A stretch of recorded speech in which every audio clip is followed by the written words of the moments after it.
We have the holidays just around the corner. That's Thanksgiving, Christmas, New Year's, and even if you don't celebrate those, that's totally fine. I want you to apply this video to a relevant situation in your life. And that situation is when you're being asked to meet the parents or meet the family of somebody who you've just kind of freshly been dating, or you've been dating for just a few months. And that moment's finally here. You've passed all the tests. Now they want to bring you to that inner circle.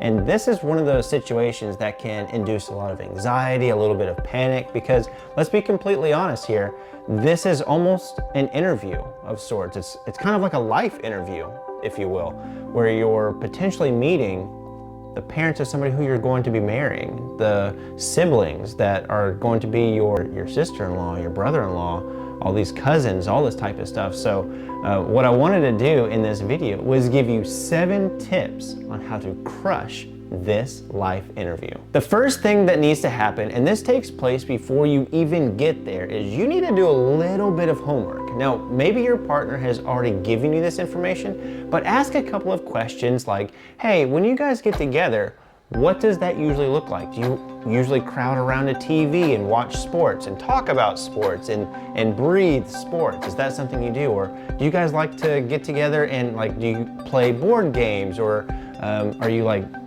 little bit more conservative? Do you drink? Do you not drink? You need to have a little bit of an expectation of what type of environment and atmosphere you're going to be entering. That way you can just kind of calibrate yourself before you get there. My second tip is at greeting, make sure that you are being warm, you're being kind, and that you're being complimentary. Shake the hand of your partner's father, shake the hand of your partner's mother. Acknowledge them both, be kind, be gentle, be sweet, but also make sure that you're speaking up. You don't want to be closed off. You don't want to be quiet.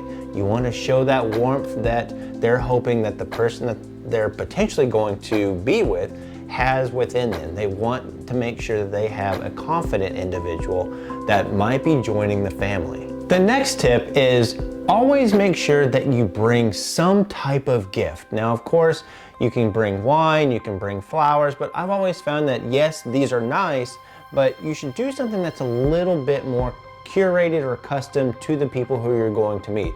Now, I don't mean go above and beyond by getting some type of engraved item with their names on it. That's not what I mean, but say the wine, for example, find out the type that they actually like and get something of that vintage. So if they like something that is from a very specific part in France, maybe you go and you select that type of specific wine. Or if you know that your partner's mother enjoys a very specific type of flower or a flower arrangement, for example, get that. You don't just have to go to the grocery store and grab something that's sitting by the grocery aisle.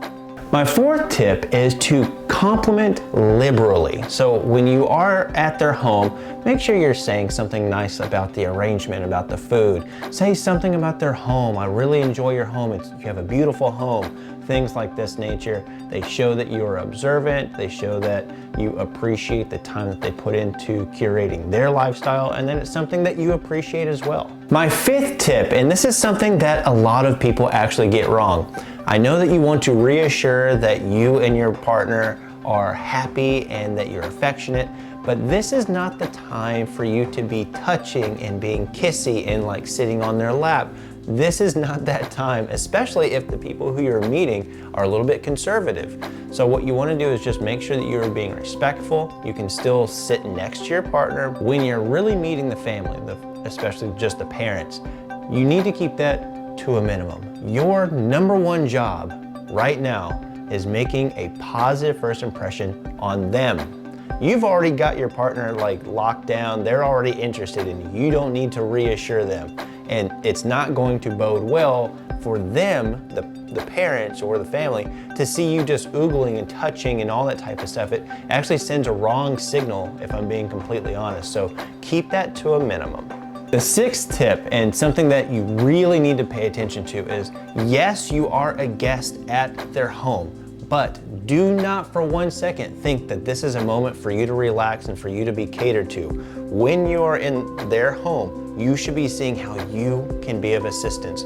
Don't be sitting down watching the football games. Don't be sitting down, doing whatever and relaxing. See if you can contribute. Get up and try to be as helpful as you possibly can. This shows that you care about the ambiance, that you care about contributing, and that you're a team player.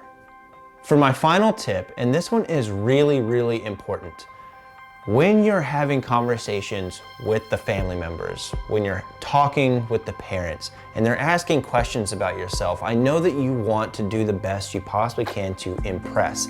So what do? We start talking about all of our accomplishments, all of our accolades, all the things we have going on in our life. We really try to go over the top. Yeah, I've accomplished this, I've won awards for this, I've got this going on. But I really want to encourage you to scale that back just a little bit. There's nothing wrong with talking about yourself. There's nothing wrong with talking about some of the things that are going on in your life. But when you are showing off the things that you have accomplished, it comes off a little bit pretentious. It also shows that you are trying really hard to impress, which isn't a really good look. Pick a couple of things that you know that they would be interested in talking about, not just hearing, but talking about. And this is going to help make you extremely relatable, memorable, and help you make a super positive first impression. So those are my 7 tips to help make sure you crush this life interview. Now, I know everybody's about to go to Thanksgiving and start seeing each other's families and meeting everybody. Just remember to be yourself. Be natural to who you are. Don't be over the top trying to impress, but just be who you are naturally. That's what made your partner fall in love with you. So don't be anything else than that. The whole purpose of this is when you leave this dinner, this experience, this gathering, is you want his family to have enjoyed your company. And those people, in their life are people that they listen to. So you're trying and hoping that when you leave that they get their family saying like, I really enjoyed them. Like, you did a really good job. Oh, I thought that they were lovely. I thought that person was, everything that we were hoping you would find. Good job, high five, all this good stuff. It only reaffirms that their intuition was right about bringing you into that inner circle. So use these tips. I think they're really going to help you out. I think they're going to calm you down a little bit and just make sure that you have an overall positive experience and outcome. Well, you all, I hope you have a great holiday season. If I don't see you before then, good luck. If you have any questions or comments or any other suggestions on how to have a really good first impression with the family, leave it in the comment section below. I'll see you guys next time. Bye.